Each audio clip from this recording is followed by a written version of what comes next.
So contempt is criticism on steroids. This is what John Gottman calls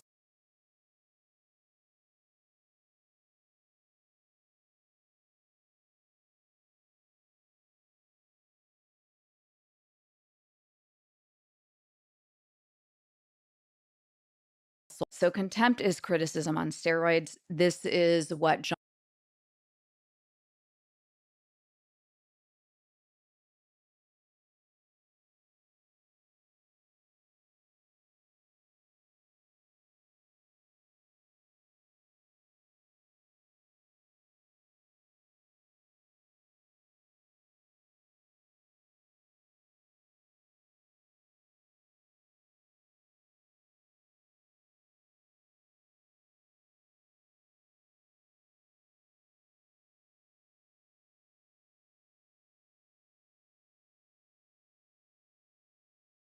John Gottman calls sulfuric acid for love.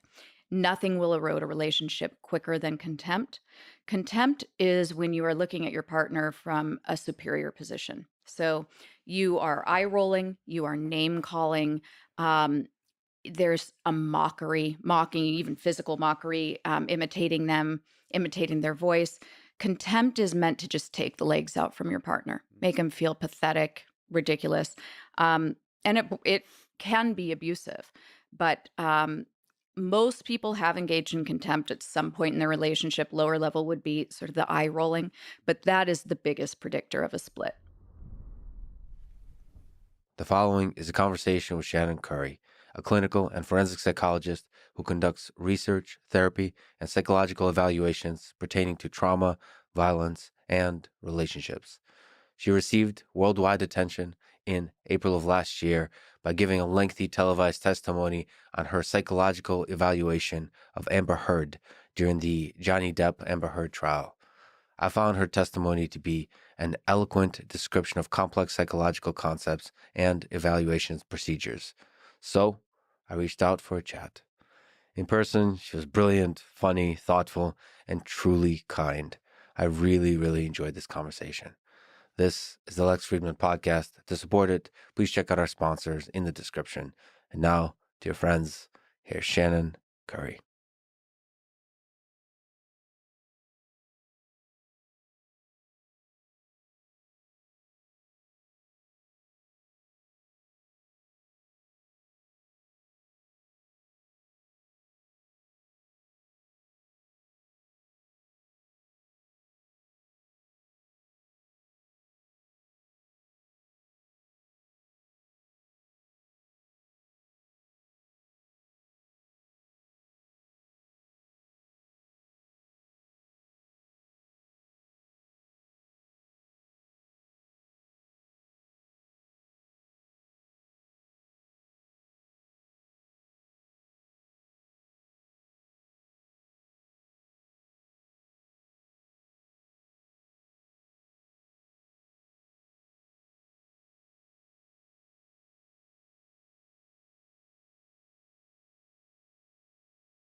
Charles Bukowski said that love is a fog that burns away with the first daylight of reality. I love that quote. Do you think romantic love fades away in this way? Kowski. Does it have to fade? The truth is that you have all of these chemicals pumping through your body. You're essentially high on heroin in the beginning of a romance. And you're going to have these rose colored glasses on. Everything your partner does is magical. But really, it's the novelty. It's just like going on a vacation. You're fully present. You're just attuned to the magic of another human being moment to moment. And then on top of that, you're just flooded with dopamine. So you're high on drugs. And we can't go on like that. You will die if you are using these kinds of chemicals all the time, all day long. So eventually, our bodies are sort of made to dial it down. We've made it. I mean, we're evolutionary beings. We are doing the same thing we did 200,000 years ago to find a mate, procreate, spend enough time with each other that we have sex a whole bunch of times and make babies. Now we've changed the rules of the game. We're living, almost till we're 100 years old. In some cases, we're making these marriage commitments that last half a century. And we're expecting it to be all because of love. And we're signing these contracts based on how we feel when we're high on these drugs. So The reality is we know based on the and I'm also talking about certain Western civilizations here because as you know, there are arranged marriages and a lot of times those marriages, if we're looking at longevity, are actually way more satisfied than people who are marrying for love, which logically makes sense. If you're making a decision based on a feeling that is basically based on endorphins and dopamine and oxytocin, I wouldn't sign a contract just because of a feeling necessarily, for 50 years. Whereas an arranged marriage, if you have your elders kind of deciding for you that this partner has a bunch of traits that you're going to appreciate more and more over time, I think there's some wisdom there. So you don't think that feeling could be a foundation for a 50-year relationship? Well, I don't think that specific feeling you're having based on drugs Yeah. is going to be the same feeling you have 20, 30, 40 years down the line. If you're going to wake up and turn to your partner when you're 70 and think, oh my God, I'm so glad you're hot. You are so hot. Yeah. Then sure, marry for hotness. Yeah. But if you've been through life a little bit, and I think most people who are on a second marriage know, shit happens in life. It is hard. You're going to have, maybe a kid with special needs, or your dad gets dementia, or you get diagnosed with cancer. Who are you going to want to come home to? Who is going to hold you when you are sobbing on the floor and tell you, we're going to get through it together? Who's going to know the names of your kid's special ed teacher and the process for getting a 504 plan? Or is it going to be you on your own? I think those things matter. But doesn't that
hotness, don't those drugs kind of solidify into a deeper appreciation of the other person, into something you could call beauty?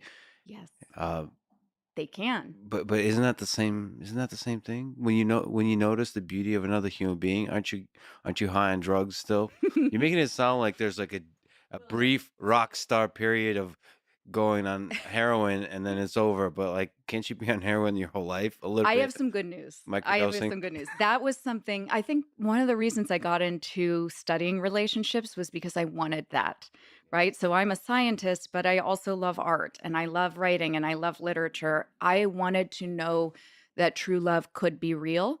But as a scientist, I am cynical. I just need some data. Mm. And so I practice a type of therapy called the Gottman method. And I love that because it tends to be, well, it is one of the most evidence based therapies we have based on John and Julie Gottman, two psychologists who have been researching relationships for now about 50 years. And this therapy happens to be for couples.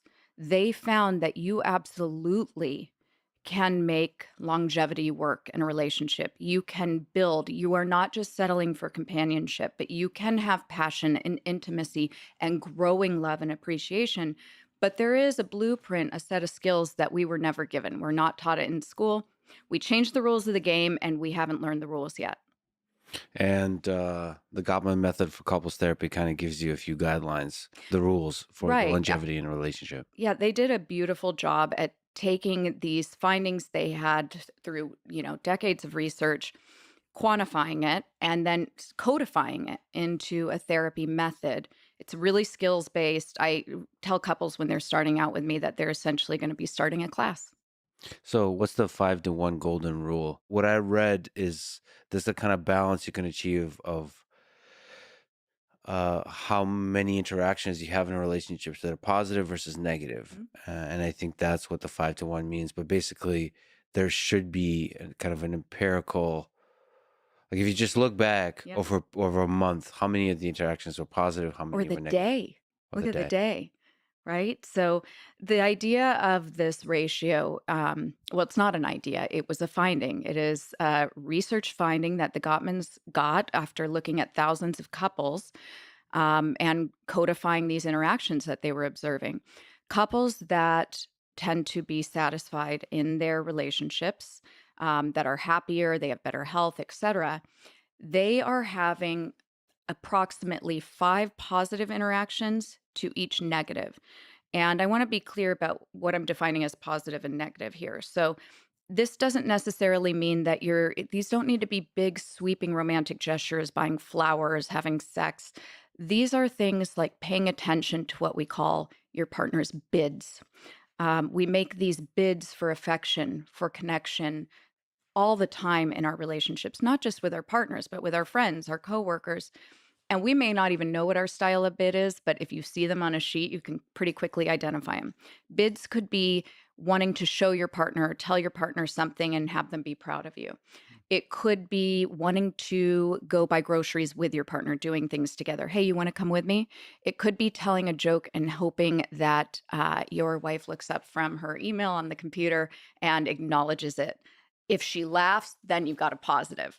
But if I don't even look up, that's a negative, right? So it's not necessarily that I'm calling my husband an asshole. It's just, am I connecting with him? Am I meeting those bids for connection and vice versa? But do those also give you a guide of how you should behave? Well, I think what's really important is actually asking your partner or paying attention to what your partner's bids are, because what matters to Ty, my husband, may not matter to you. For instance, I mean, Ty's bar is so low with me. I thank In God for terms of him. what defines a positive interaction? Right. Like he just wants me to ask him if he wants a water when I get up to get myself one. All right. Just be a basic, decent, considerate person is all he asks of me. Whereas mine might be sort of like stay up later with me, watch a show, go to bed at the same time as me, or know about the people in my life, that sort of a thing. I should highlight this, and I hope hopefully it's okay that you were running a little bit late, and you sent me this text, which people do really rarely, and there's a subtle act of kindness within that text. So the text you sent was that I just decreased the amount of stress in your life or something like this You by did. saying it's cool, but that means that you're signaling that you were stressed because you care enough to be there on Mhm. time. And that was like that made me feel really special. It's like, oh, people You're a don't brilliant off guy. don't often don't always do that because that makes you vulnerable. Vulnerable. And I that actually thought that after I sent it, Mhm. but I feel that most of the day. Any interaction, like, "Oh god, I just exposed myself." But absolutely, I was excited to be here, and I didn't want you to, think that I didn't care. I think being a therapist has shown me that, it really it's so lucky to be in that position because you meet people that you would have thought are cooler than you or smarter than you or, just somehow impervious to life, and you realize that we are all in it together. We all want to be cared about and liked. We all would wanna be liked as a baseline. I Some people will say they don't care, but everybody does. It's human.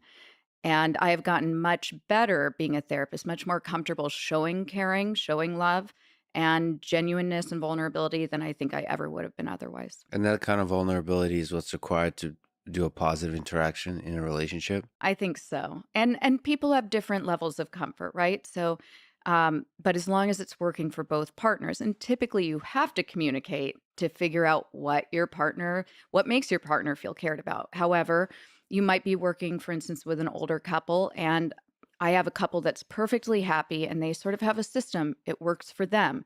If there's some sort of a rupture, if they get in some sort of a disagreement, they don't talk it out. She might go to the store, run an errand, do a little shopping. He'll work in the wood shop, and then they'll come back, and there is a repair attempt, though, but it's Mhm.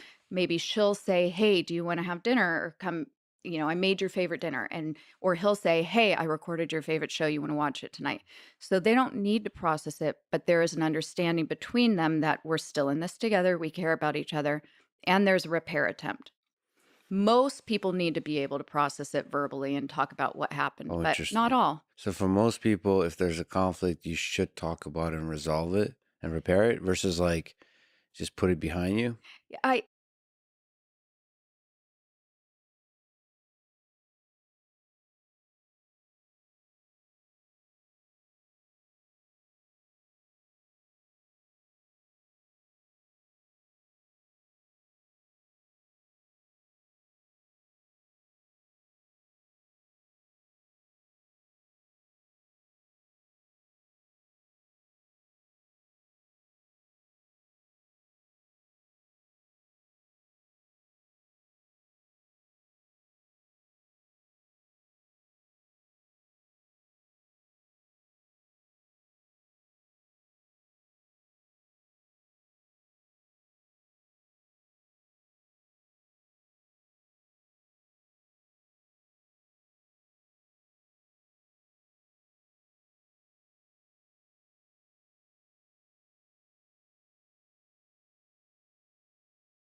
I don't wanna say should. I guess it depends on the couple. Yeah. Everybody processes emotions differently, everybody handles emotional expression differently. I mean, I have couples where I have one person in the partnership who has autism and the other doesn't, and so they're obviously going to have different ways of communicating or processing what happened. We all have different perspectives.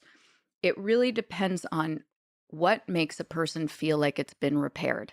What makes a person feel understood? Does that need to be verbal? Or in the case of that older couple I have, where they know they understand one another because there's a gentleness toward one another after. What are some common ways relationships fail that you've observed in all the therapy you've Oh, done?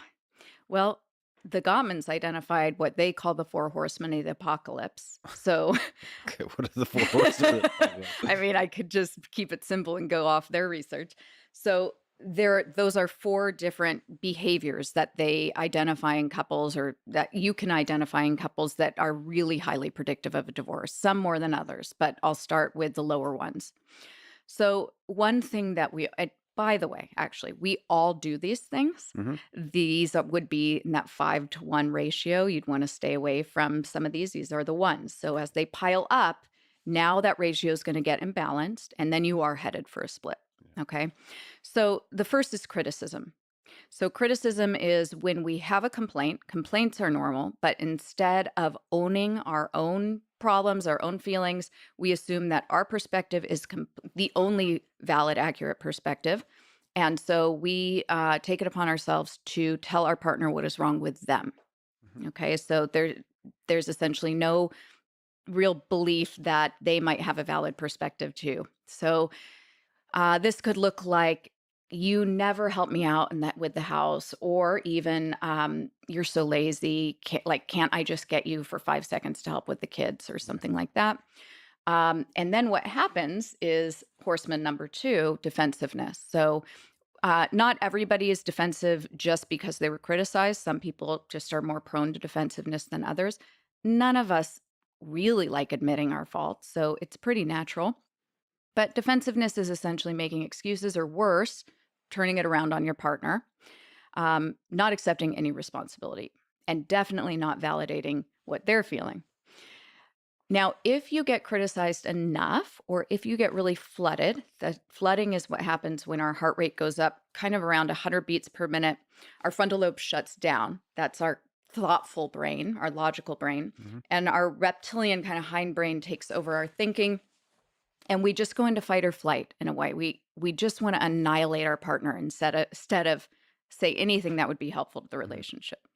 So if you're getting flooded, you could do a couple things. You could get super critical, you could get contemptuous, which I'll talk about in a second. It's the last horseman, or you do the third horseman, which is stonewalling. And in their research, the Gottmans found that men are actually more likely to stonewall. I also am someone who stonewalls, but it's where you just sort of disconnect from the conversation. Hmm. You shut down, you turn away. You can physically even turn away, Hmm. kind of arms crossed, but you're shut off. And stonewalling happens usually because you get flooded. You feel like you can't win. You don't know what to do to make the situation better. It feels pretty hopeless, and talking feels unproductive. So you can see how, in a typical heterosexual relationship, the gender dynamic, we know that women tend to use criticism more often because they're the ones that typically raise issues verbally. And then if men are feeling more criticized, that they tend to stonewall, and it becomes this vicious cycle of then more criticism. But the criticism is really just a plea to be loved and get your partner to show you they care. Hmm. And then the man tends to feel like he can't do anything right. This isn't even productive. If I say anything, I'm just going to make it worse. And they don't have any real, you haven't given them a specific need, a solution, something they can do to shine for you. So they turn away. And where does the contempt come in? All right. So contempt is criticism on steroids. This is what John Gottman calls sulfuric acid for love.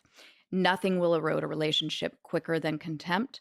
Contempt is when you are looking at your partner from a superior position. So you are eye rolling, you are name calling. Um, there's a mockery, mocking, even physical mockery, imitating them, imitating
their voice. Contempt is meant to just take the legs out from your partner, make them feel pathetic, ridiculous, um, and it can be abusive. But most people have engaged in contempt at some point in their relationship. Lower level would be sort of the eye rolling, but that is the biggest predictor of a split. If you allow yourself to think, yeah, that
mockery or contempt, just a little bit, it's like this weird slippery slope.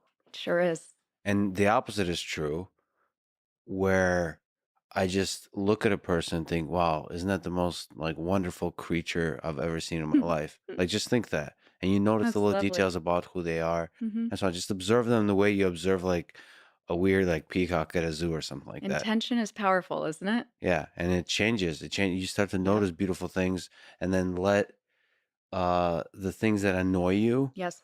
like just You're exactly right. d- You're touching on some really dissipate. important things. So, in relationships, we actually know that wearing rose colored glasses is important. It's healthy. We need it. And it's a choice you're making, right? So, there is a saying that getting married is just choosing one person's faults over another. Mhm. And the reality is that we may become infatuated with somebody else as human beings. Love is an emotion, attraction is an emotion. And as you go through life, even if you're in a committed relationship, you might see beauty in another. And that person who is novel might seem attractive to you. But if you can remember that they too have a set of problems that you would be marrying, it really helps you to see the beauty in your partner again Mhm. and recognize all of their incredible strengths and all the ways we meld with a person and become our own family, almost become, I mean, our lives intertwine and we grow those oak trees.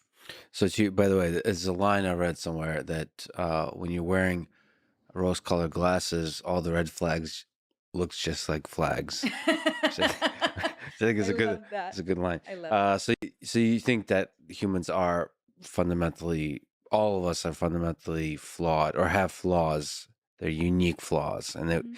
basically relationships is just a way to figure out how the two can fit together. Right. And we're different. So no matter what, we're going to have differences. Yeah. We are raised differently than our partner. We have different stories, different experiences that shaped our value systems, especially when it comes to the big ones like parenting, love, money, um, these principles that are based in our history. We're going to have differences. So is this a set of differences you can accept from somebody and work with? Do the benefits and do their strengths, um, do they make it worth it? Or are they deal breaker differences?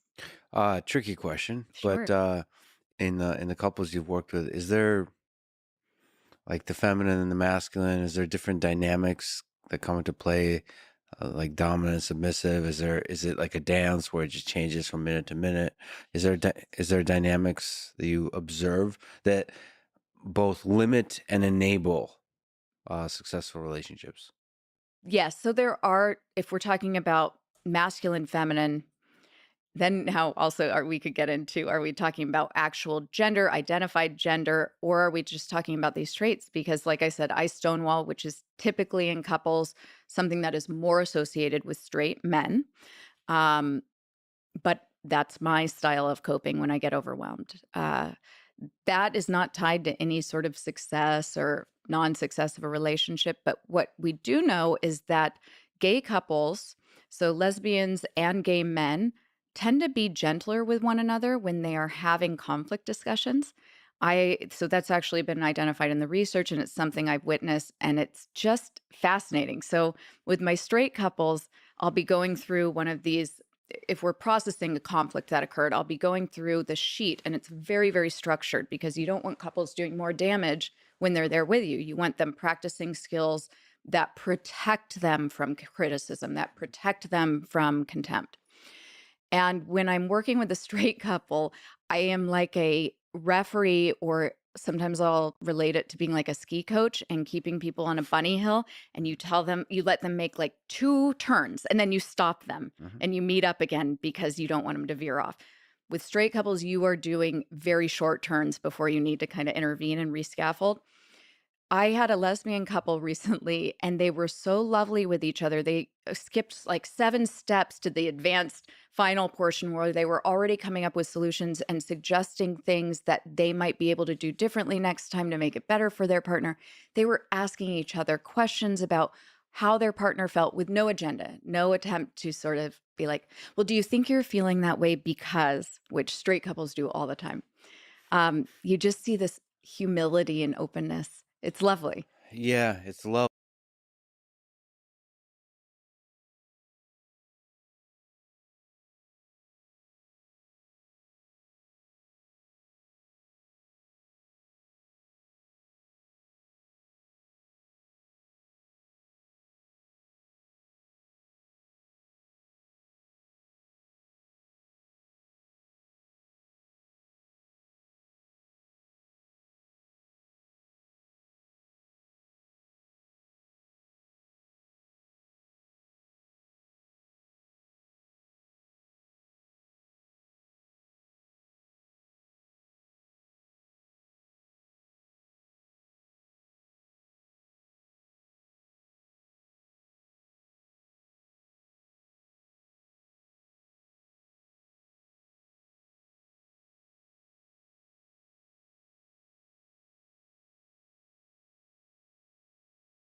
Lovely, but I wonder if maybe watching too many Hollywood films, if some of the drama, some of the tension is required for a passionate, lifelong romance. No, it's not, and that's great news. So, we actually know Yes. that the closer you feel to your partner, so if I mean, you've talked a lot about beauty, Hmm. and you can ignite that beauty, that interest, right? So, when you're falling in love, it's usually that a person is sort of a mystery to you, and you're uncovering these layers that you find really appealing. Hmm. There are continual layers that you can uncover with your partner over time. I don't think we realize that. I think we get complacent and we think we've had every conversation imaginable. What else are they going to do to surprise me? But we don't know the questions to be asking. One of my favorite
questions.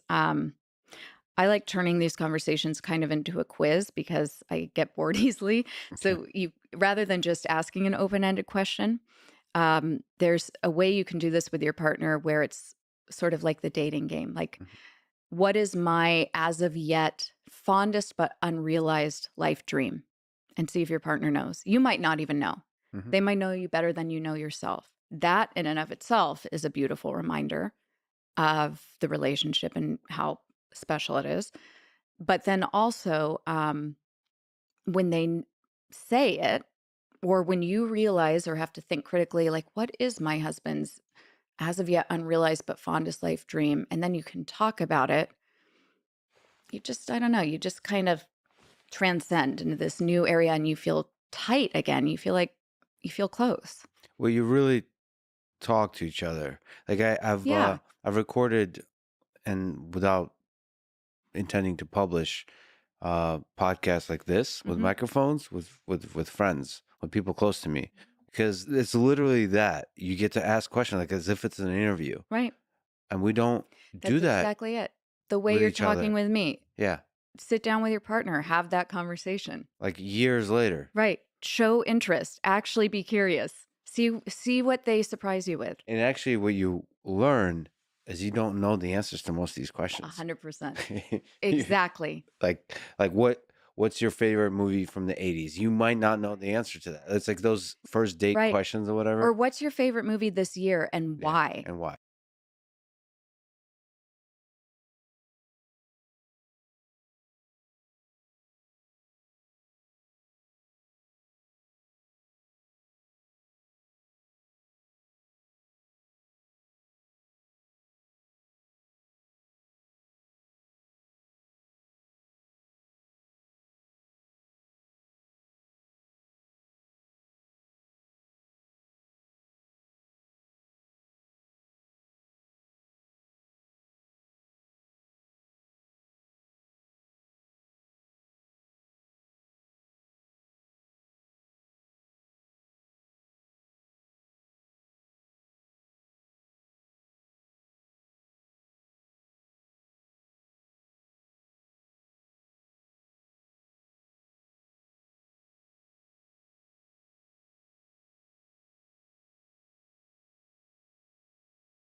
Yeah. It's fascinating. It is. It's hard to do that because I think that you'll probably be offended at first, how little the other person knows. So I think you have to work through that. You know, I actually find that there's this rekindling Hmm. because partners are shocked that their partner does know so much about them, especially if they've been feeling dissatisfied or disconnected. It's a reminder of all the good that's still there. What I know we've said some of those things, but what's on the opposite side? What's the key to a successful relationship? What are the things you see time and time again that to you designate Mhm. that they're on a good path? Yeah. There's a real attunement, honestly. Just it's sort of an us against the world feeling. Neither partner is going to talk shit on the other. There's a loyalty. Mm. They handle each other in the relationship with care. You can tell that they've worked some things. To me, it usually indicates that these are some people who have figured they've had to work some things out. They know that this is delicate. They know, um, that you're on thin ice. You take a wrong step and you can be back in a tough place in your relationship, or you treat it with care and it can be amazing.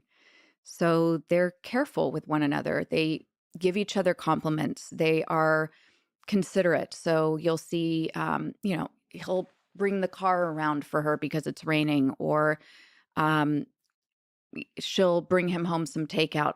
She'll order for him too at the restaurant. There's just they keep each other in each other's minds. But that us against the world thing, Hmm. that definitely is there. Like A if you, 100%. if You've you, seen that, right? yeah, you Yeah. see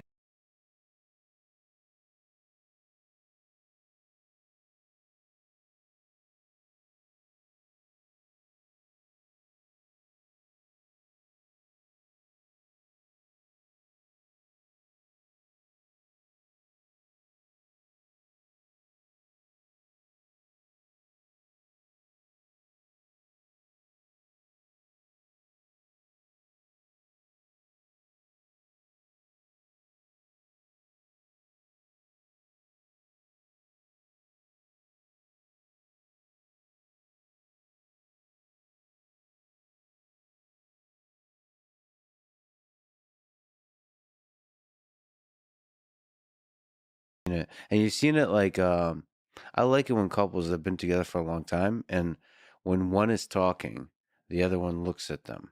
If you don't do that, that's not a bad sign, but it's a good sign when you do that Yes. because, and I think it's actually a really good exercise to do Hmm. because I enjoy when I see in others. So it's a way to show that you don't take them for granted, Hmm. and then you still find them like this mysterious, wonderful Hmm. creature to observe. Like I think too often we have that with our parents, we have that with people close to us. You think, yeah, I've heard what they're about to say. Hmm. I know. You can Yeah. complete their You take him sentences, for granted. and then if you just look at them and say, "Wow, this is the most brilliant person Hmm. I've ever seen in my life," most I can't, y- just Hmm. appreciate every word that comes out of them and look at them in that way, you actually begin to believe it Yeah. and you actually begin Intent. to see the beauty of what they're saying. You are exactly right. It's a self-fulfilling prophecy. And they And feel it's really good. caring. Yeah. Yeah. It's very caring. So that's that's I think the beauty of what the Gottman research showed us, taught us, provided us is that we can do these things that become cyclic and just keep growing this relationship, making it stronger, more powerful, more loving. You would never want to cut it down. Well, we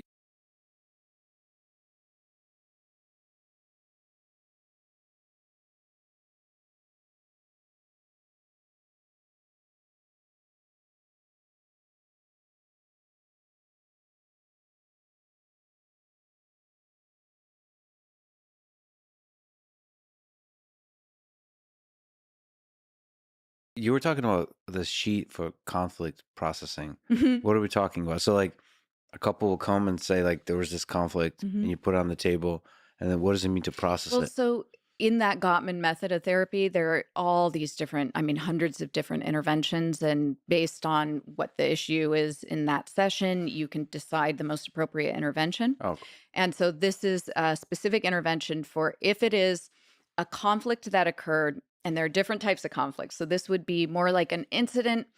It's not a perpetual recurring problem, which has actually a different intervention where you kind of look at the underlying belief systems, values, and there's the goal is not to solve that problem. The goal in that situation is to actually just get a better understanding of each other and your positions, and just you stop seeing your partner as the adversary and you start seeing them as a person who makes sense.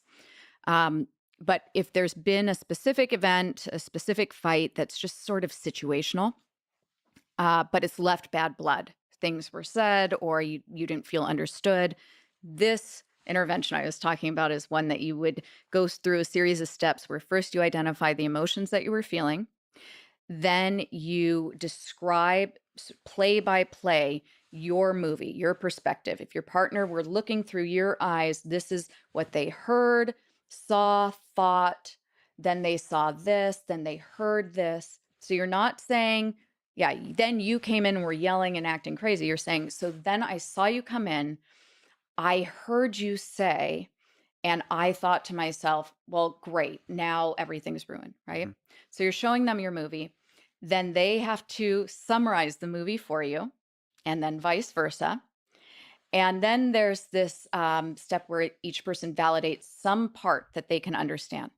Like, based on what you saw, heard, I can actually understand how you felt one of those feelings that you said. And then my favorite part is you rewind sort of the movie from that day back through into childhood, and you land on a time, a memory when you felt a similar set of feelings.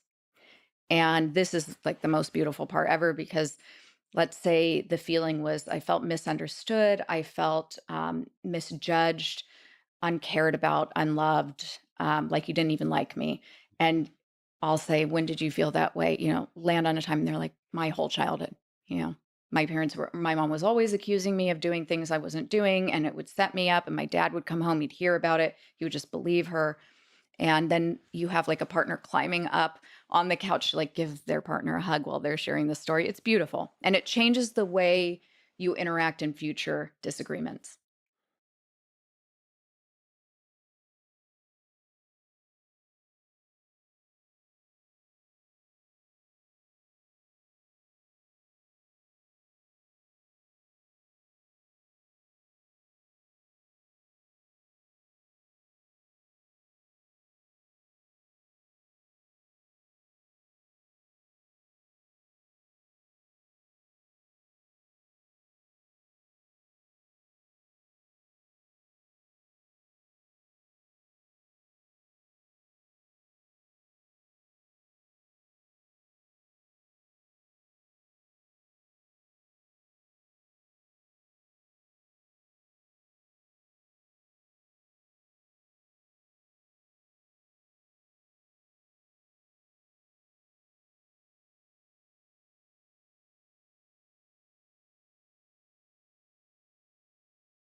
So you have those Yeah, moments. you can't unlearn. Now you know this about your partner, you know what they're sensitive to.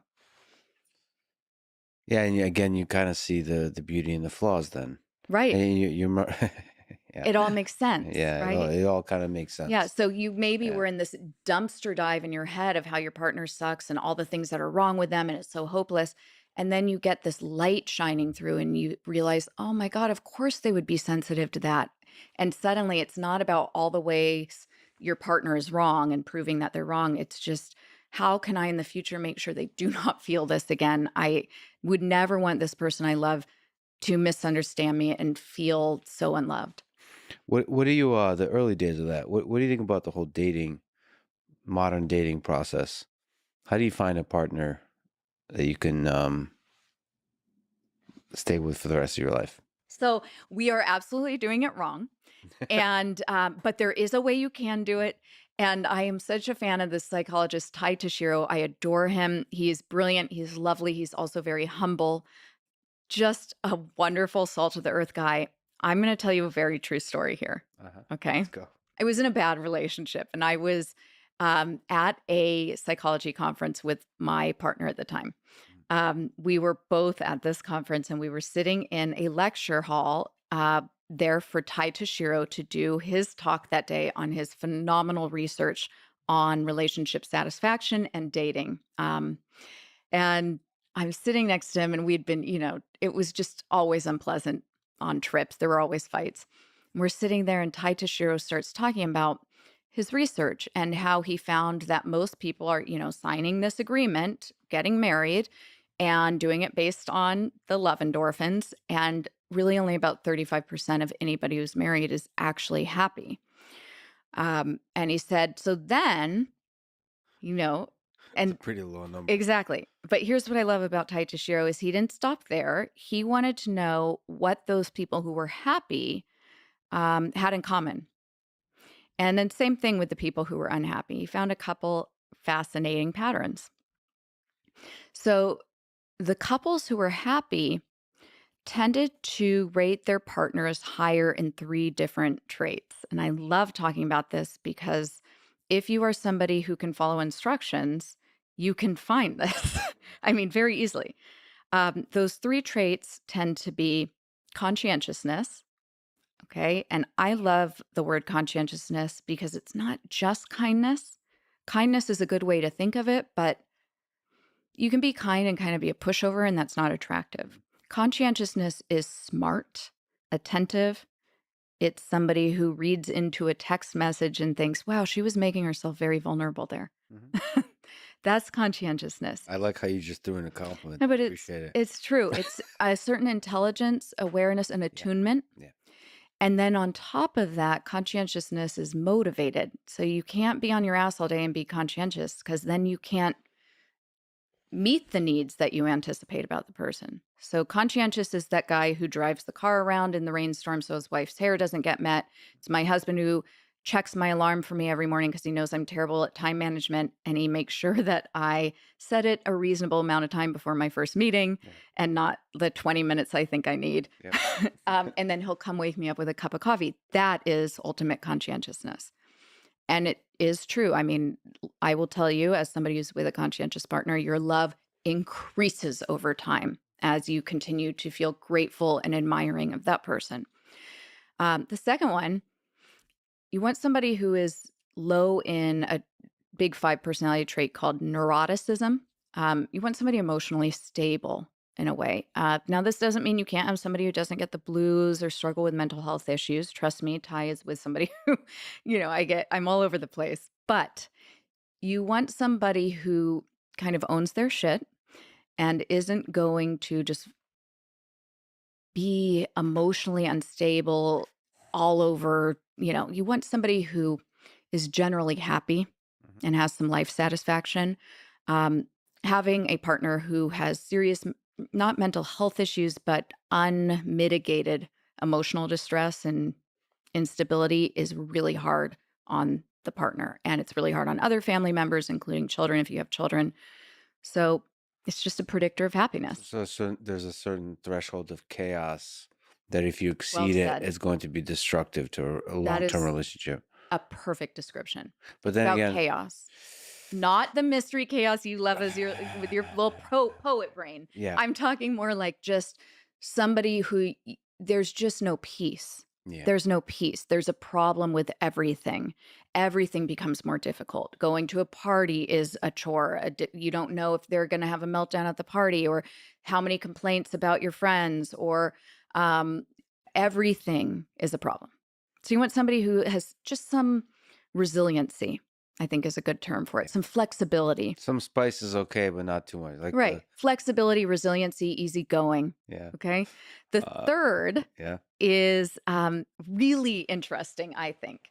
So he found that having a partner with sort of moderate adventurousness, not high adventurousness, actually leads to greater satisfaction. And the reason for that is high adventurousness equals novelty seeking, wow, shiny new things. And so if you're in a monogamous relationship, if that is what's important to you, it's going to be very hard for a partner who is novelty seeking to be faithful. So that will cause a lot of pain. But also, novelty seeking people tend to always have new projects, new interesting things. And so their attention is drawn away from the relationship. And so you can just feel pretty neglected or unimportant. But a little bit But you want a little bit adventurous. of adventurousness. So you want your person to be sort of self motivated, individuated, have their own interests, not completely dependent on you. But also, I mean, low adventurousness is not a bad thing. Ultimately, what you're getting with low to moderate adventurousness is that rock, that feeling of stability, that home. And made some references earlier, like when you're 70 and you turn to your partner, do you want him to be hot? Or, for instance, my dad has dementia right now. And my husband turned to me on the plane. We were all coming back from a trip and where we really saw how severe it's getting. And he just turned to me. He knew how much pain I was in, even though wasn't showing it. And he said, "I want you to know that if it comes to a point where we need to take care of your dad, he needs to live with us. You don't even need to ask. It is. I am 100% on board and will help." And those are the things that matter, that home feeling. And technically, that's a trait that's sort of my husband caring so much about family and home and taking care of things that matter. Those are things that tend to be associated with that low to moderate adventurousness. Somebody who really cares about simple things and family. I wonder if those things, those three things, are something you can work on. Conscientiousness. You can You probably can. proactively observe yourself Hmm.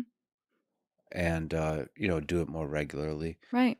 Neuroticism might be the hardest one probably to I think control. so. Well, I mean, I was pretty neurotic in my early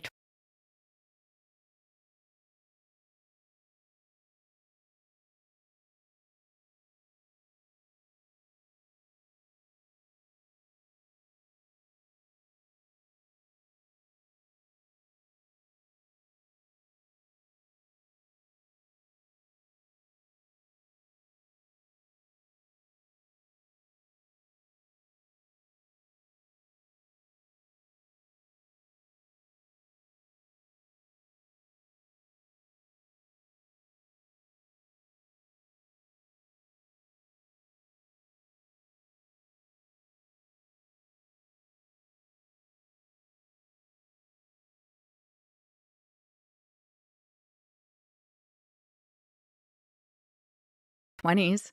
And when you wake up to it, maybe if you're self-aware about it, maybe Yeah. you'll be able to control it. Yeah, But I yeah, think self-awareness is key. I think that's why I love therapy so much. I think life is about growth and our potential for growth and to make our own lives better, to make the lives of others better, to serve others, to heal. All of us are this collective healing, and I think we're all capable of growth. and the same with adventurousness. I'm somebody that's pretty pretty low on adventure, but I keep throwing myself out there just for the Right. extra adventure, so you And can grow in that way. yes, and I am high in adventurousness, and I was not really ready to settle down. I was married earlier in my 20s, but I would say that I am much more prepared to be in a committed long term relationship now in my 40s than I was when I was younger. But in that same way, for me, I like to connect myself to high adventure people so that it like brings me out. It's like they're a horse and I would get to ride them or Yeah. something like that. And that's the thing. So high adventure people are attractive, they're interesting, exciting, but it can be a world of heartbreak because, you're only under that spotlight for a few minutes and then they're on to the next shiny thing. Yeah, but heartbreak is part of love. But that might be the drug thing that you were talking about. Speaking of adventurousness, what about sex? What role Sex is does important. sex play in a successful relationship?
Well, okay, so I'm saying it's important, but I wanna qualify that. Everybody has different levels of sex that are satisfying to them. Sex can definitely bond you to your partner. Orgasms are amazing. They de-stress us. They're healthy. I mean, you can have an orgasm and have a lower level of stress for 48 hours. I think that's pretty incredible. Um, if you have, I mean, just that kind of physical contact with your partner, even a 20-second hug with your partner has similar benefits to an orgasm. You're going to have a lower stress level. You're going to feel immediately close to your partner. You're going to get a rush of oxytocin, which is going to make you feel happier, more grounded throughout the day.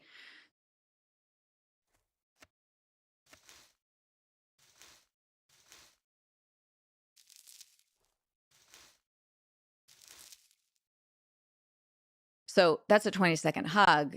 You extrapolate that to sex and things are going to be great. Hmm. So it's just physiological. Hmm. But I wonder, there's probably metrics about how often you have sex, how that correlates to successful relationships and so on.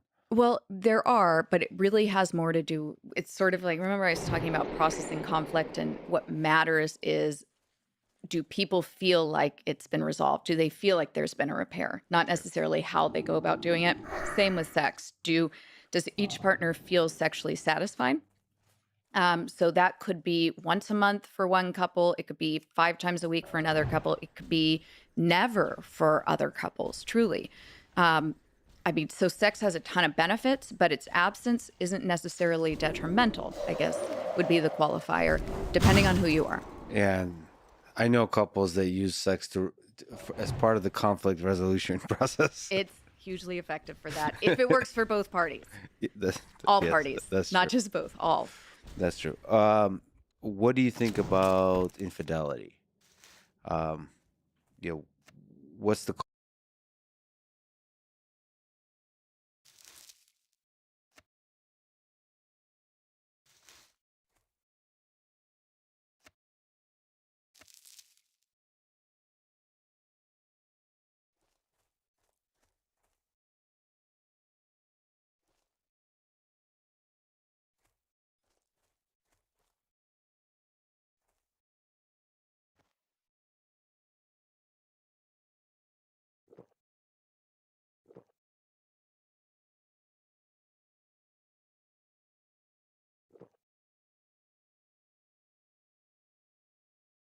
cause of infidelity? Why do men and women cheat? It's different for everybody, but I mean, even earlier I was saying with adventurousness, like if monogamy is something you're doing, uh, I've seen in my own practice, I've seen the entire range of couples who are open about having sexual relationships with other people, and fine with it. Couples who want to be fine with it, but find out they're not. Couples who aren't just couples, couples with multiple people, multiple romantic relationships. I've had couples where affairs are tolerated and not talked about. They're not enjoyed, but they are not the type of betrayal that will destroy the relationship. Sort of a understanding and keep it out of my face. And then So, also we won't talk about so it. an affair that happened without getting permission first, Hmm. and as long as you don't talk about it, Right. it's not going to do a damage to the relationship Right. But or we can't significant. even talk about it like that. Right. So Okay. nobody's going to admit that the affair is happening. Right. Um, there can't be any evidence of it. It's sort of a just look the other way type of a situation. But the partner who is not having the affair, right? They typically know. They certainly know that their partner is capable of that. They just kind of know, but they don't want it in their face. It would become a problem if it was in their face. Um, as long as certain needs are met and everything else is okay at home, it's just one of those things where don't ask, don't tell. Well, that's an interesting point because I had a bunch of arguments with people. I tend to hang out with, especially in the tech sector, people who really value like honesty and Mhm. radical honesty. And I keep arguing with people about this because to me, it's not that simple. That's an example right there. That honesty can be really destructive. Mhm. Like honesty is also a really complicated thing to get to the bottom of because what is really honest? Yes. And Yeah. like how do I look in this dress? It's Like there's a million perspective. ways to It's answer that. perspective. Yeah, Yeah. a lot It of can be a perspective. cesspool in my mind if I'm in a bad place or my partner and I haven't like if Ty and I haven't been connected lately, my honesty of what I actually think about Yeah, him would exactly. be horrifically damaging and completely unfounded also Yeah. and it can change on a dime. Can But change that's on a also dime. not actual honesty to the big picture of how Right. you feel about him. I have interacted with a few folks Mhm. who talk about their previous sexual partners, for example, the numbers Mhm. of sexual partners they've had, and they feel like that's that that kind of honesty is actually empowering, enriching to the Mhm. relationship because all the Mhm. sexual experiences you've had in the past make you a better sexual partner, better partner Mhm. in the present. And to me, from the culture I've come from, Mhm. that's like Culture is so big in anti-romantic. this. Yep. Yep. Like I you kind of throw the past kind of away. Right. You don't really talk about it. It's kind of there in this amorphous shape, but it's almost as if you've met together for the first time and this is a beautiful new thing. Like you're creatures Mhm. that have woken up from a long slumber, Right. You're uh, starting anew. starting anew. Right. So and it And you want some mystery there. right. I think the mystery and like you have to figure that out about each Mhm. other. So I'm not exactly sure that honesty is It's different for always everyone. And then also, is honesty harmful or helpful at certain points too? yeah. So you're talking about sort of like disclosing prior sexual history. Yeah. I thought you were going to go to, so if you've had an affair, Oh. do you keep that under your Oh hat yeah. That's a really tough question. or are you obligated to disclose it? That's a It is really a nice. very tough question. Very tough. Well, what do you think is the I have right my own answer? personal beliefs. I also then like I have my therapeutic beliefs. I think, frankly, and this is just me as a human being, not Shannon the psychologist. Yeah. I believe that if you have fucked up, and I again, I'm coming from a framework right now of monogamy. Um, if you are committed to somebody you love and you have fucked up, you don't get to shed your guilt onto them. You need to carry that burden. It's not necessarily, I think it's simplistic and unsophisticated to be like, but then you're being Yeah. dishonest. I think it's actually selfish to unload it on somebody else and give them the trauma of imagining. What we do know about infidelity is that it can create an actual post traumatic stress like experience for the betrayed partner, where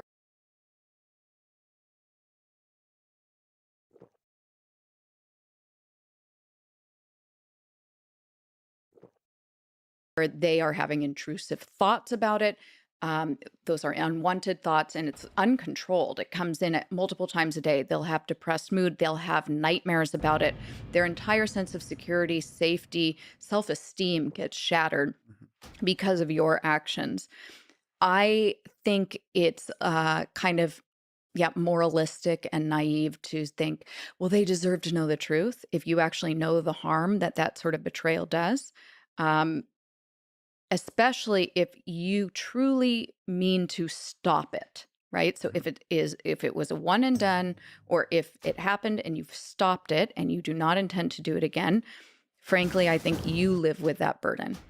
You Yeah. live with that discomfort. Thank you for saying that because I totally agree, but it's like logically it's doesn't quite make sense to give that advice, but psychologically makes complete sense because you really are destroying another person's mind, Mhm. their faith in love, in relationships, their trust, everything, and then you're imprisoning them to be stuck with you for months or years if you're trying to work through it through that torture. Mhm. So you should be carrying that burden and working through it. I think. Mhm. Why do you say that that's your personal opinion versus your therapeutic? Like what Well, I therapeutic think is more everybody has varied, different right? values. So I think that's a value-based decision because to me the hierarchy is kindness and do no further harm Yeah, over that's in that case over truth, yeah, right? Whereas other people, my husband, for instance, he is like truth above all else. You don't get to decide what I know, or, you don't get to decide whether or not I can handle that knowledge. So he would even see my determination of, that I should carry the burden sort of arrogant, like, well, why don't you let your partner decide whether or not they Why do you get to choose? I don't know. Mhm. I think there's value to both arguments. I absolutely see It's his point. fascinating. It's I fascinating. absolutely see his I point, and his I think is like a very humble sort of option.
like you don't get to choose what's better. You just need to give them the information and they can choose.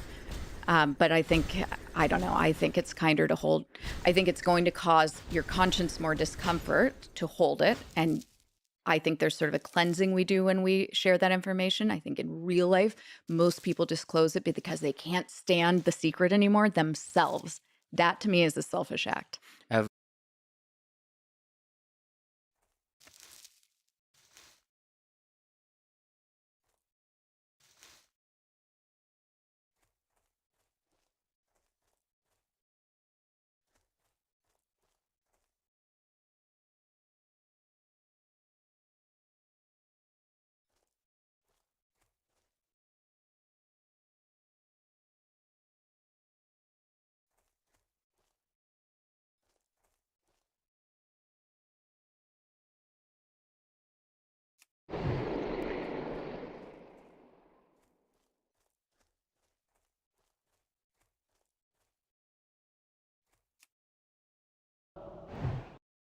unemployment applications and so on, and just with friends, would ask people, what do you care more about, truth or loyalty? Just to get to see Ooh, how they think about yeah. those different questions. And yeah, I was surprised how much variance there is on that. And also conceptually, I don't think we actually know where we stand Yeah. until we're faced with a situation like that. Yeah, I think a lot of people, especially when they're younger, say, especially if they're kind of Yes. intellectual, Yep. they'll say truth above Yep. all else. Yeah. It's like, all right, You're exactly right. all right. until It's a until you get platitude. I get until you get to hear a truth that truly breaks you, or Right. truly hurts you, or causes Right. suffering to you. And then you realize, or a truth you give to somebody else will cause them suffering. Right. And then you get to see that suffering Right. destroy their life Hmm. and maybe your relationship Hmm. and so on. And then you're Right. like, Or oh, yeah, like, should I sit my dad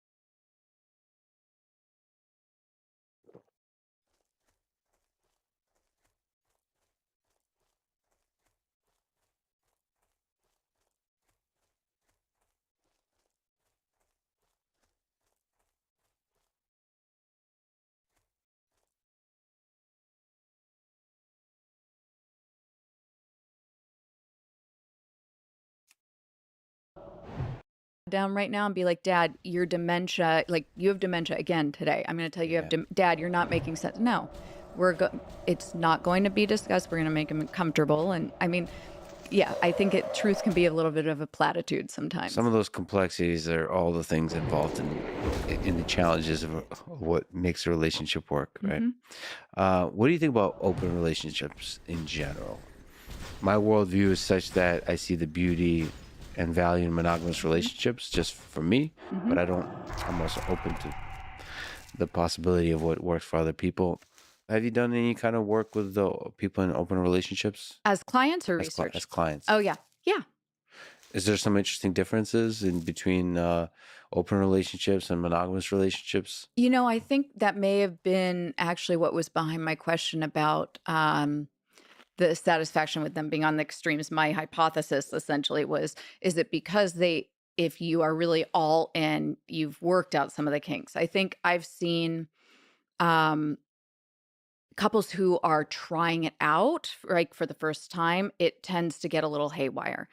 There's some excitement in the beginning. Everybody's really excited about it. I think the philosophy makes sense to a lot of people.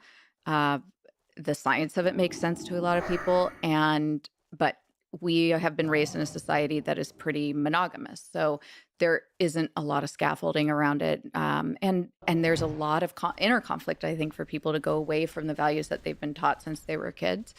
And so jealousy arises a lot. And also, It's very difficult to be, I think, as truthful and direct as you need to be, which you're describing in these polyamorous situations where everybody is laid out on the table.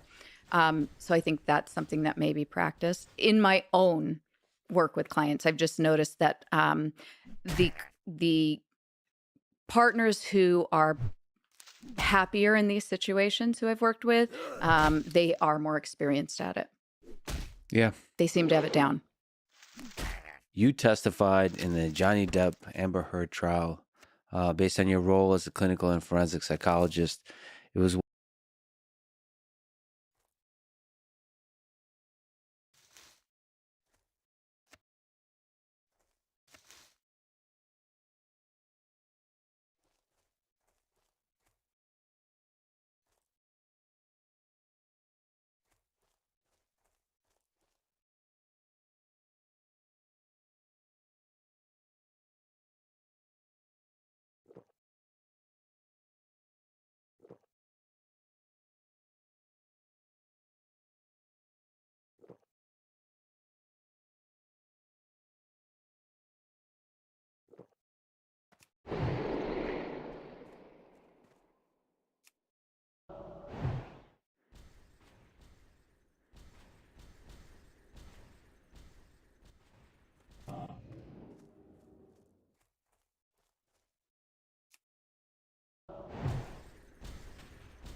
watched by I don't know how many people, maybe tens, maybe hundreds of millions of people. What was that experience like? Thank God I didn't know that at the time. Um, Were you scared, oh, yeah. given the size of the platform, how many Well, people are watching? I'm not scared typically isn't the word when I testify. I'm always excited and a little trepidatious before I testify because the stakes are so high for everybody's life in that room. Um, this was different. I anxiety isn't usually my brand. And I just skipped anxiety that morning, went straight to terror, and I Yeah. was mad. I was mad at the legal t I was funny, like, I was having all these strong emotions. I couldn't find my bobby pins. I almost started crying because I couldn't find them. Uh, I was pretty unhinged that morning, and in a way that was really unfamiliar to me. And it was right when I cried because I couldn't find my bobby pins that I realized I needed to get a grip and that I was a professional and that my hair didn't matter, even though it ended up mattering. People noticed that it was crazy. Um, but I got a grip and I went in and I just did my job. So the terror in the end helped you focus and do your job well.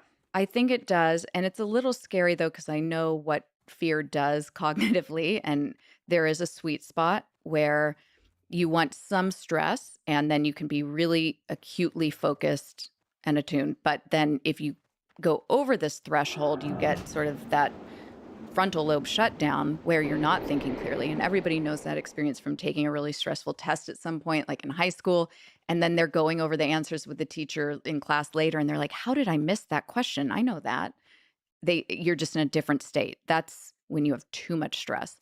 I think this day I actually was bordering on too much stress, if not clearly in that threshold. But once you're sitting there for a little bit and you're asked the questions, you can kind of go into a routine of just wanting to talk about your work.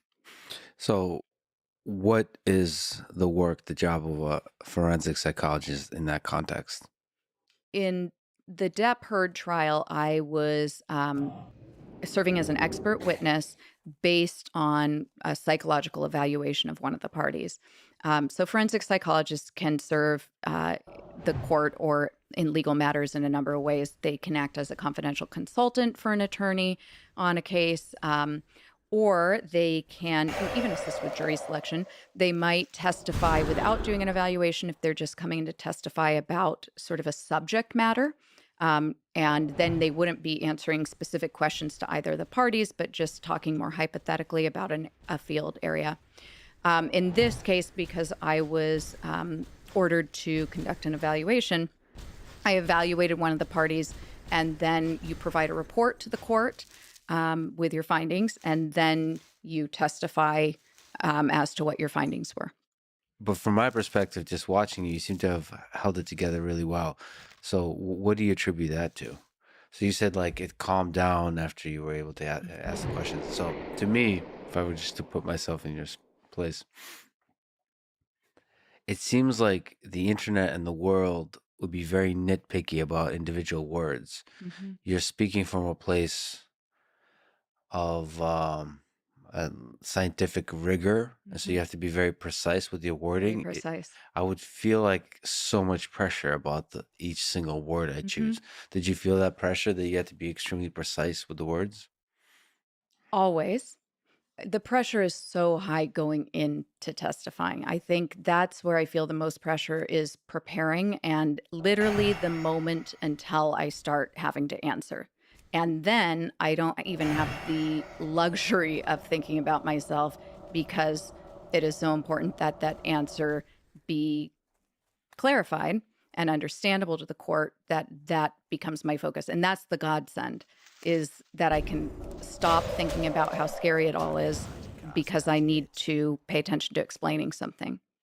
So, if it's okay, I would love to talk to you Hmm. about the personality assessment test because I think it's actually super fascinating. The But personality assessment inventory or the MMPI 2? You're probably referring to the MMPI 2, which is one I talked a lot about. MMPI 2, yeah. Mhm. So maybe can you explain the MMPI 2? Seems fascinating. It is. It has like its output, the results has some basic scales as code types, Hmm. and just reading through the It's so different complex. It's a thing of beauty. because the human mind is really complicated. Hmm. Even, depression, schizophrenia, bipolar disorder, like all of these things are really complicated. There's like many of them we don't understand well. There seems to be a huge amount of variance, and yet you have to be able to stitch together a bunch of characteristics that give you Mhm. intuition about the unique aspects of each person. You Mhm. want to be able to have tests that get you closer to identifying the peculiar flaws or beauties of a particular mind. So this seems to do a good job. Just reading through the different Can I borrow descriptions of that the so I can code text. testify? That was the best Sorry, description. I don't know. I'm being poetic. I apologize, No, but that was a beautiful you description. have to be in part poetic about the human mind. It's not math. It's psychology. Okay. Mhm. So what is the MMPI-2?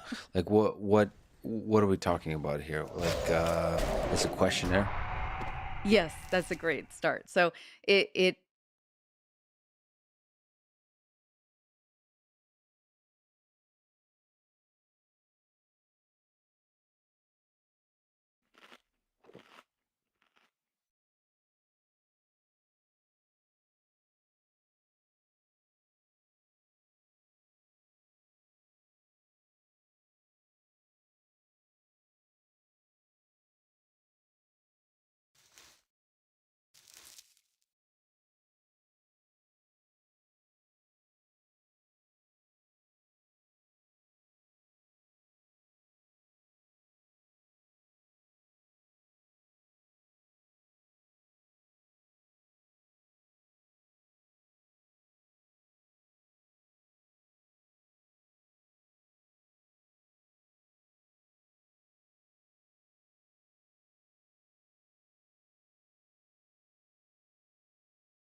It is a questionnaire, yet 567 yes, no questions.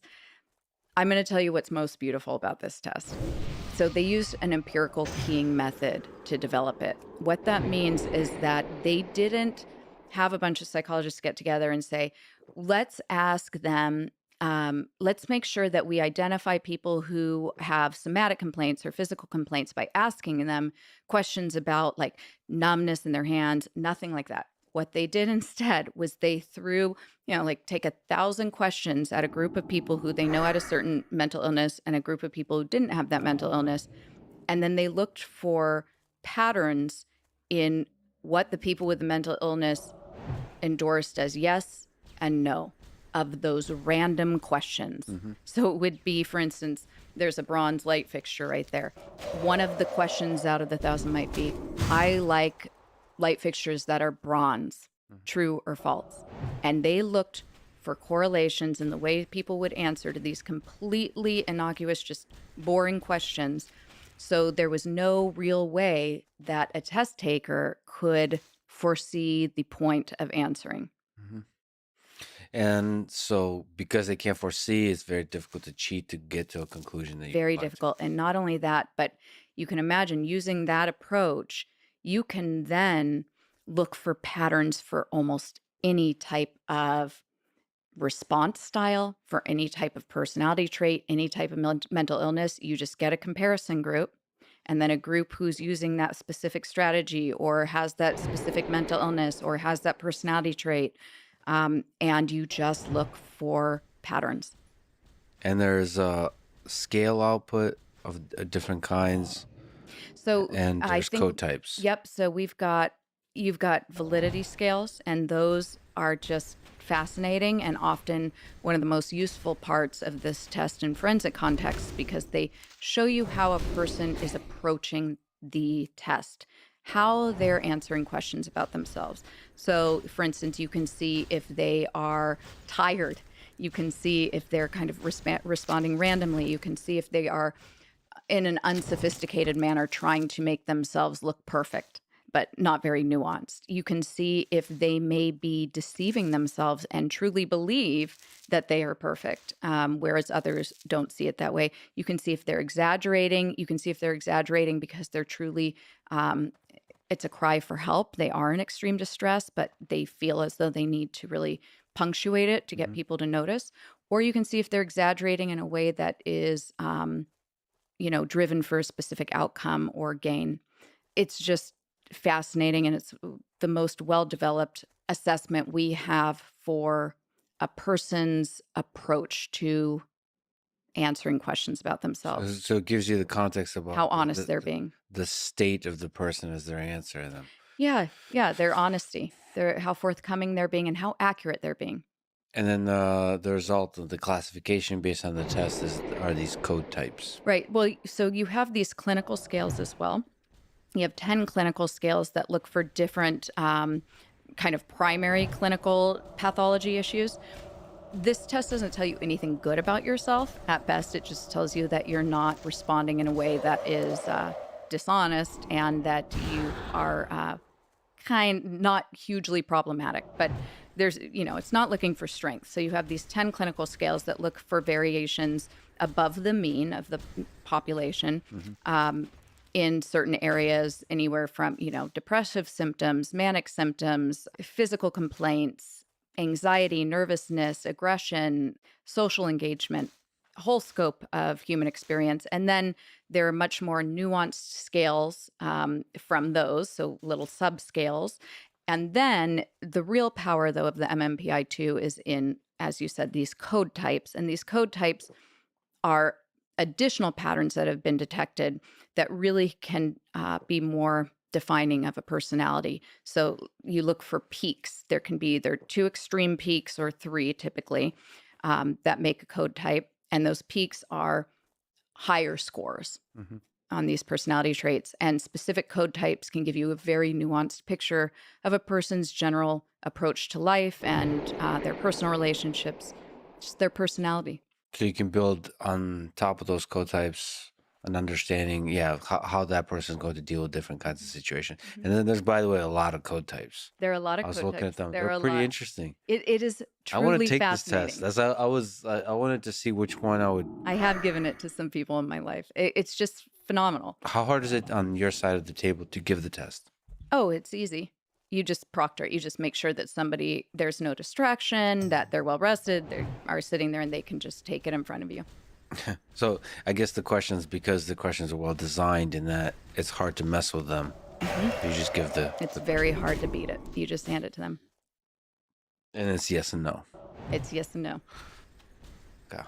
But I should also add to this that this test, as much as I love it, and it is the most researched and widely used personality assessment in the world, um, it is not in and of itself definitive.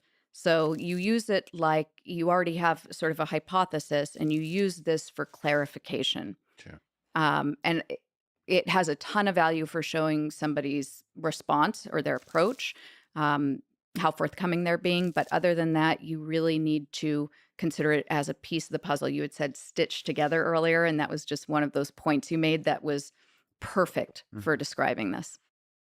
There's probably no one perfect test, right, for personality. No, I wonder, especially with advancements of AI, there could be more and more sophisticated ways of measuring, of collecting data about your behavior absolutely, there could be. and being able to measure some kind of more productive kind of, especially not in a forensic context, but more in trying to figure out like how to improve your lifestyle, Hmm. improve your relationships, all that kind Hmm. of stuff. So the result of the test with Amber Heard, if you can speak to the public stuff, uh, you said that the results of Miss Heard's evaluation supported two diagnoses: borderline personality disorder and histrionic personality disorder.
Can you speak to each one of those? What are they? What are the basic characteristics of borderline personality disorder? Sure. Well, so right now, our the DSM-5, which is sort of the Bible for mental disorders, it's what we go to, our diagnostic manual. It classifies personality disorders according to clusters. And cluster B is one that involves the emotionally erratic, interpersonally erratic emotional disorders. And those include histrionic personality disorder, borderline personality disorder, narcissistic personality disorder, and antisocial personality disorder. Eventually, there's been some research on this and a lot of support for us eventually moving into a more spectrum type approach to considering personality disorders, where you'd essentially be looking at dysfunction in different domains of somebody's functioning Hmm. that has persisted over time. And again, the really important part is this, it seems to be a stable trait, part of their personality that person, it's in their interpersonal relationships, it's in how they handle their own life, their own functioning, their mood, and it's not just situation based. It seems to be all areas. Um, I don't love the title histrionic personality disorder. I think its history is it's pretty controversial and there's some misogyny in it. Hmm. But that all being said, as a servant to the court and somebody who is there to just provide the science as it exists today, my job is to relay, and in this specific case, I was ordered to provide my diagnostic impressions, a diagnosis. And I don't get to decide which diagnosis, whether I like a certain diagnosis or not. Ultimately, if the criteria are met, that diagnosis is given. So, as we have it right now with the current personality disorder categories, histrionic personality disorder is probably the most controversial. Some people believe that it is narcissistic personality disorder light, so sort of a less obvious, a less malicious version of narcissistic personality disorder. Um, and I think that will probably get sussed out if we do move to a more spectrum based approach, because then you would be describing sort of a personality disorder and then you would add the traits to it. So, with issues in interpersonal functioning and et cetera. So you could be a little bit more specific rather than having to just put somebody in a category. So that's where things are moving, you're saying, That's where things are moving. from a clusters-based view of NPD.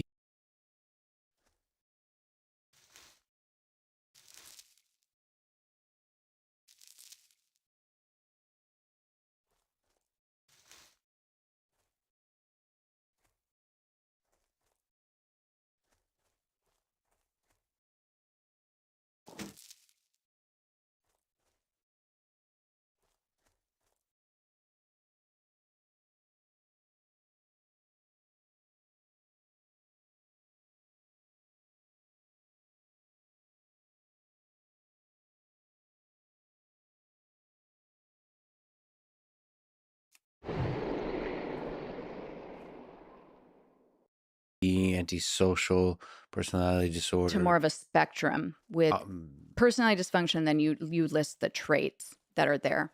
And I think that'll be more accurate, especially there's so much overlap between these personality disorders right now, especially cluster B. It is not uncommon for people to have two or three personality disorders to meet criteria for two or three at the same time. So, speaking about borderline personality disorder and histrionic personality disorder, um, borderline personality disorder can best be thought of as a disorder of instability and impulsiveness, emotional instability, instability in a person's self identity, sense of self, instability in a person's relationships. And then underlying all of this is an intense fear of abandonment. Histrionic personality disorder is more of a disorder of emotionality, dramatics, and attention seeking. Um, this, histrionic disorder typically is known for the dramatics, and people who are observing or interacting with somebody with this disorder may even feel themselves almost kind of wanting to turn away. There's a sense of play acting as the person is speaking or engaging with you. Um, Something just feels a little bit disingenuous. Uh, and a lot of attention seeking, similar to borderline personality disorder, you might see with histrionic personality disorder, attempts to manipulate. However, the motivation with histrionic personality disorder is that attention, whereas with borderline personality disorder, the underlying motivation for almost everything is to avoid abandonment. So you'll see frantic attempts to avoid abandonment, frantic attempts to keep people close. And those frantic attempts can be really harmful to the person and to others. to the person themselves. Hmm. So the fear of abandonment can result in the very thing you're afraid of. Right. And there has been some research also to suggest that that borderline personality disorder has different types as well. And I think this is really important because in my own work, I have encountered many people with borderline personality disorder in my own life, right? And there are different types, right? I'm thinking specifically of a girl I really love who I've worked with for years who is so self-aware about this and endearing, and she she owns her shit. I can forgive almost anything if somebody just owns their shit. Um, she might lose her temper. She might lash out. She can be erratic, but she will come back and apologize, own it, and accept full responsibility. And not only that, but identify it and make changes. She doesn't want to be harmful. I adore that about her. I think it's an admirable quality more of us could have. That's very different than when you think about it, there are 9 different symptoms and you only need 5 to meet criteria. So depending on which symptoms you have, you might be far more calculated, conniving, manipulative, or you may just be more of the impulsive, kind of messy, emotionally erratic type. And so there's some new research also coming out that's even suggested that among women, those that score higher in some of these more calculated traits of the disorder may actually be it may be a certain presentation of female psychopathy. Yeah. Are some of these personality disorders, again, probably impossible question to answer, but how much of it is nature, how much of it is nurture, or how much of it is in the genetics and you just can't do much with? Maybe another question, a different way to ask that is, how much can you help that? Mm-hmm. How much can you become better? That is a tough question. So there's been a ton of change in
the way we've thought about the etiology of these personality disorders specific to borderline personality disorder.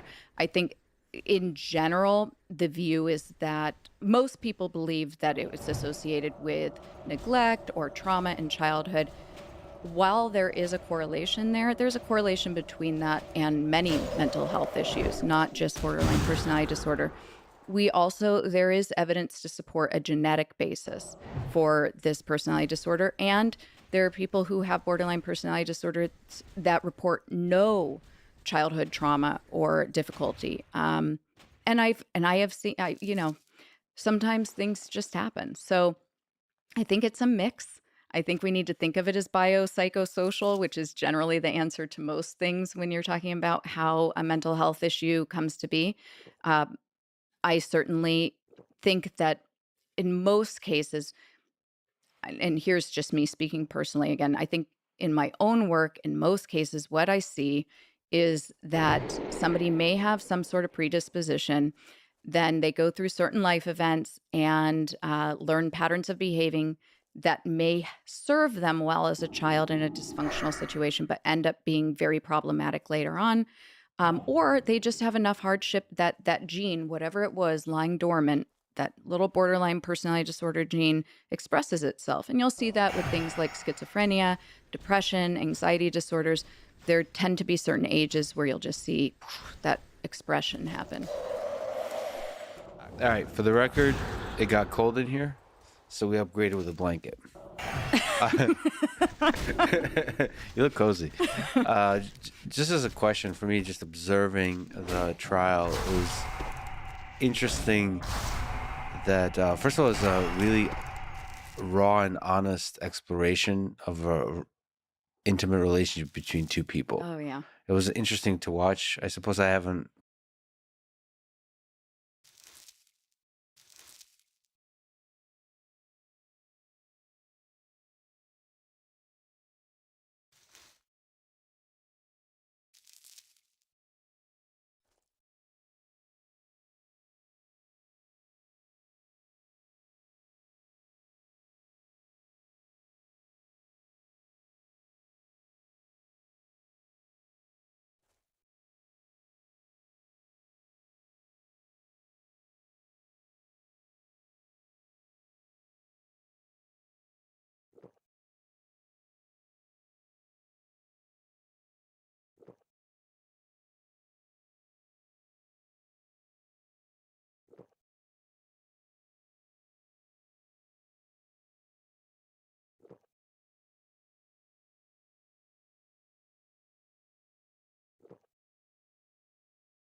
watch that kind of thing.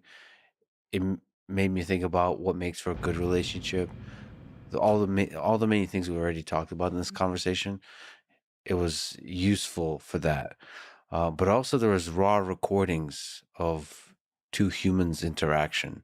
What did you think about that? That there's recordings. It's kind of The interesting. act of recording your partner? Yeah. And not the Mhm. ethics of that or so on, but the fact that you have this data. It made me wonder, like, if I recorded myself, how would I sound? Like Well, in you my do private, record yourself. no, but here with microphones, but when Mhm. you're in private, Yeah. you wonder, like, I had a bit of a fight with a friend Mhm. last week, Mhm. and I wondered which one of us was the asshole. I would love to hear the recording because we were a little bit, I think we were a little bit rude to each Mhm. other, and I wonder how it went wrong. I What love went that wrong? you asked yourself that question. That's We, so useful. we made up the next day, and we I think both agreed to not ever talk about it. But I want the Just data. bury it deep. Yeah. You know, I record my couple sessions, and one of the primary purposes of that is so that after, if they start to get nasty with each other in the session, I can stop it and I can say, "What was that?" Yeah. Right? And most of the time, that what you're describing is so useful because we don't see ourselves. We have no idea that we just came off as critical. We think we're being completely reasonable and thoughtful. Whenever somebody's sort of retelling an argument they got and they said, and then, I was just caring and just asked, I mean, why? Is there a reason you did, something like that. If they can actually see themselves, they realize, no, their jaw was clenched, their voice was raised, they actually called a name. Sometimes they're shocked.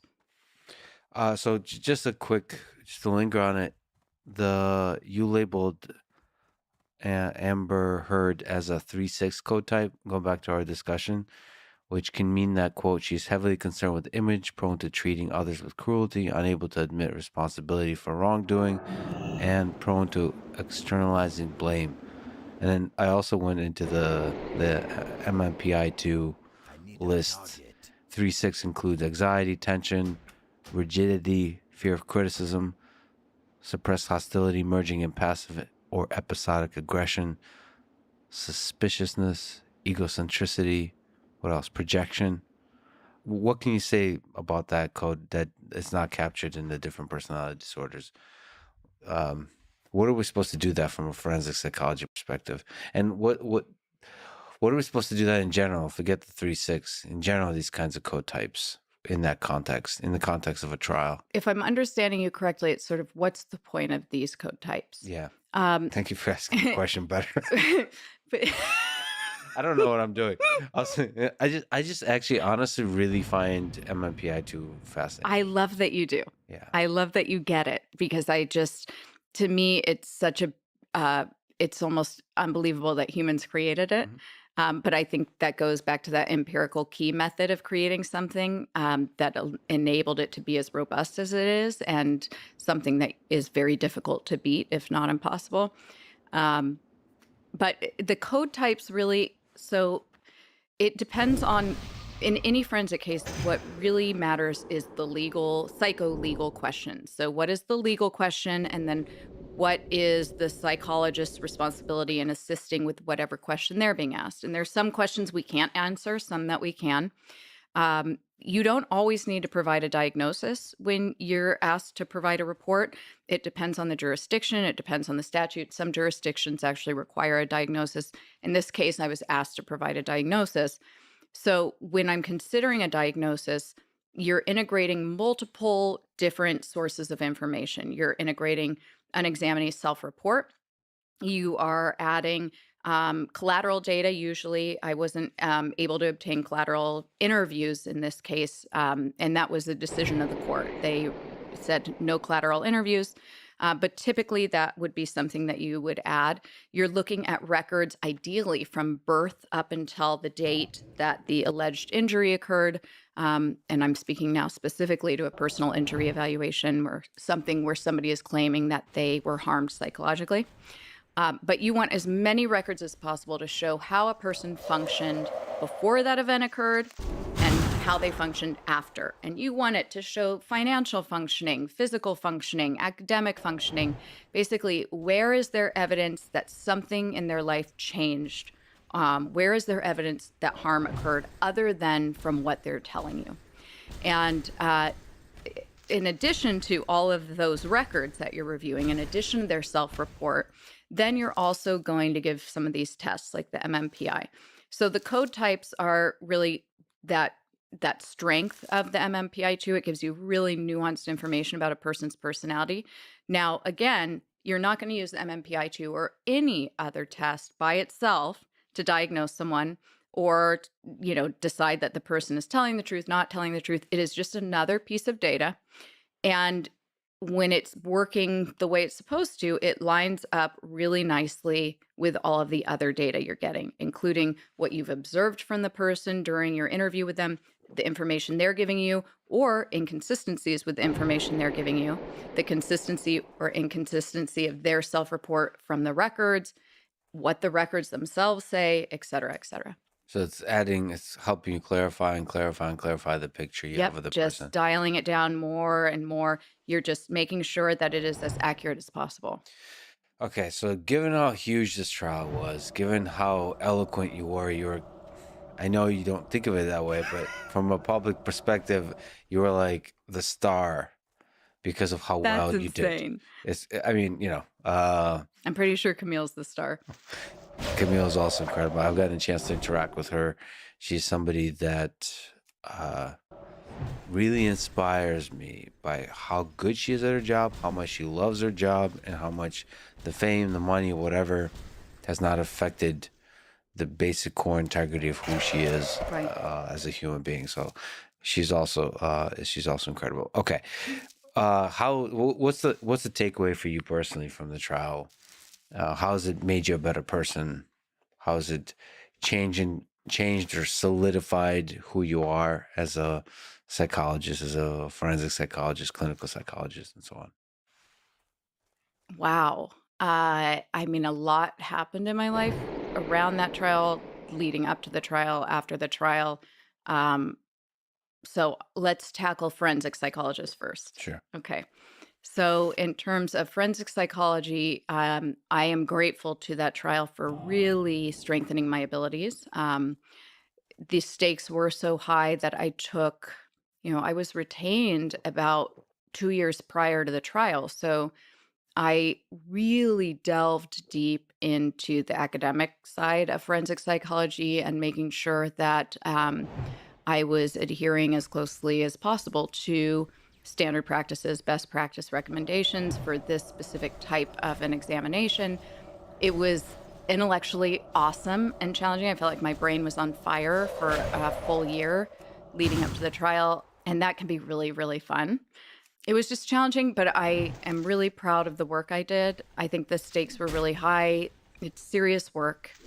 It's important that it's done well and accurately, and I felt really good about it. So have some of those lessons carried through to your practice now, to both research and some of the things you're doing in terms of helping couples.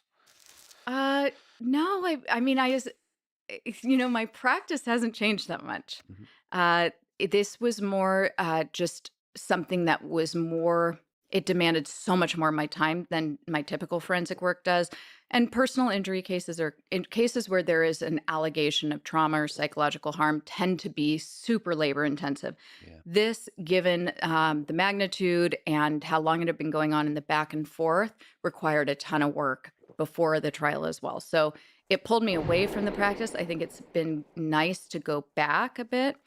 If Okay, so now personally, I've learned some things. I've learned that I need to slow down a little bit. So I this took a lot from you. It took a lot, but it was really the culmination. I feel like there are these hoops we jump through again and again, academic challenges that we continue to meet, and then there's a next one and a next one and a next one. And in the beginning, like when you're getting into college or applying to grad schools, you don't really realize this is going to be a never ending thing, especially if I continue with research or forensic work. I love it because it is so academic. You're writing these 75-page reports and with citations, and you have to be accurate. It feels like I'm doing.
Giant board exams again and again and again. Um, it never ends. But that feeling, I think you and I were talking about how it's fun to doubt yourself because Mhm. it pushes you to do better work. But so if you keep having high stakes, you're going to work all the time, work yourself into the ground, constantly be thinking, about, oh, this question, I'm not sure if I fully know the answer and all the research behind that, so I should go there.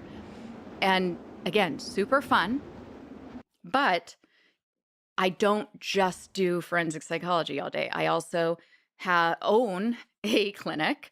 I provide therapy. I've been providing therapy for 15 years. So what happens is you have clients who maybe you've stopped seeing, but when they have a crisis in their lives, they reach out to you again, even if Yeah. it's 7 years later. So you've accumulated hundreds of clients who at any given time are going to reach out when they're in crisis, whether or not you're working on a federal case or in Virginia for this. And that is never going to be something easy to grapple with because I feel that I am letting somebody down. I know I am because these are people I genuinely care about and they care about me and they trust me.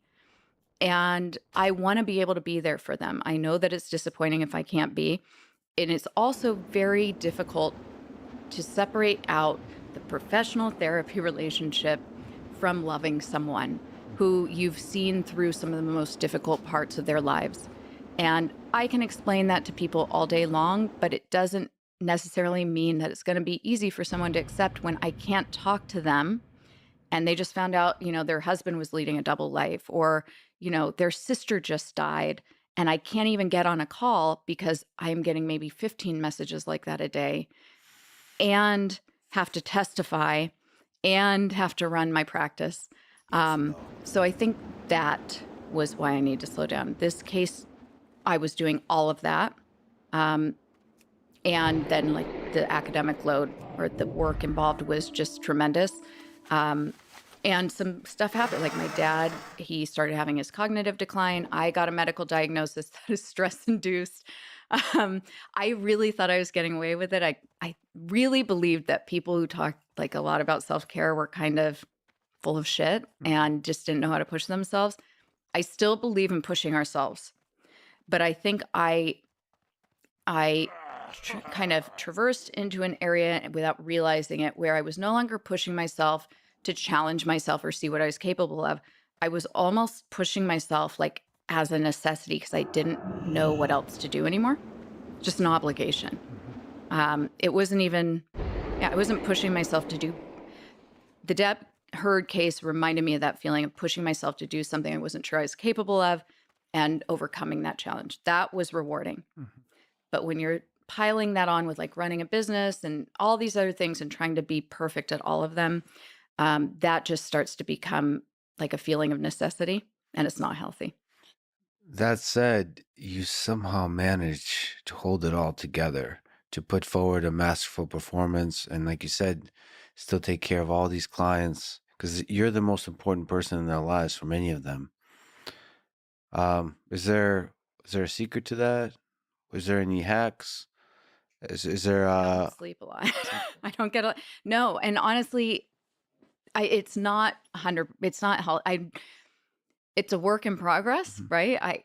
I don't have an answer for I wouldn't want my life to be any other way. I wouldn't have had the opportunity to work on this case if I hadn't established my practice and had outreach. And so I can't figure out like which piece you take it out without it all crumbling. Yeah. But I would love to have a little more downtime. So it all kind of works together, and there's passion is the fuel that's behind all of it. Probably that's probably the reason you haven't lost your mind quite yet. Maybe. Yeah, maybe. Unless, Uh, I mean, it depends who you ask. what about the stress of just being in the public eye? Mm, Has that been difficult for you? that's a lovely question. Thank you for asking it because it is nice to talk to you about this because I feel like you probably understand it a little bit. Um, that was something I was absolutely unprepared for. Like I said, I had no idea how many people were watching when I testified. I had no idea, and I got off the stand. I kind of staggered to the back room and truly thought about lying down on the floor because I was so exhausted. And, I'd been up studying all my stuff, terrified that I was going to forget some statistic about the Yeah. MMPI2. It's gonna be so great. It's great for me. It's gonna be great for people to hear this that you're human. You're two flaws.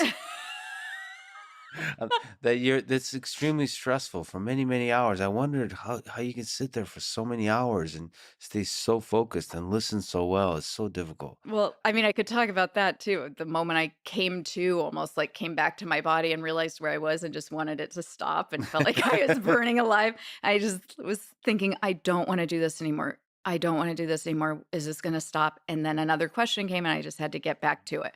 Yeah. So after I testified the first time I went in that back room, I might have laid down on the ground. It's kind of a blur. I mean, I might have.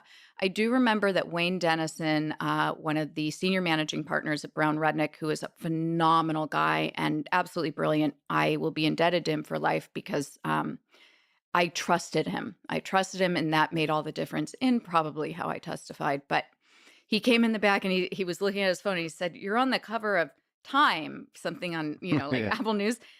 And I thought, I mean, I thought he was messing with me. I thought it was his joke way of saying like I did great.